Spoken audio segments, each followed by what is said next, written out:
Ang Romans chapter 6 verse 23 ay malinaw kag matibay na prueba na kung nasalbar ka na minsan, salbar ka na hasta sa matapos ang buhay mo didi sa kinaban. Ang sabi sa Biblia sa verse 23, for the wages of sin is death, but the gift of God is eternal life through Jesus Christ our Lord. So sabi po na ang bayad sa naton mga sala, kamatayan. Pero isipin po niyo na tanan man kita nagkakasala, pero hanggang niyan buhay pa kita. Pero ang sinasabi po sa Biblia, hindi po nabayad sa naton mga sala sa impyerno.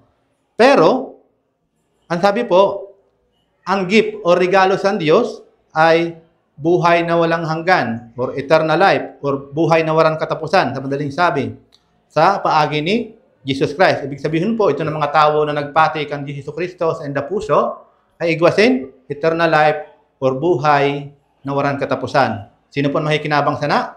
Tandaan po niyo, ang mahikinabang sana na aton mga kalag, dili ang aton lawas. Kaya kung ikaw nagpati kang Kristo, ikaw kasi eternal life or buhay na walang katapusan, kag sa langit po ito.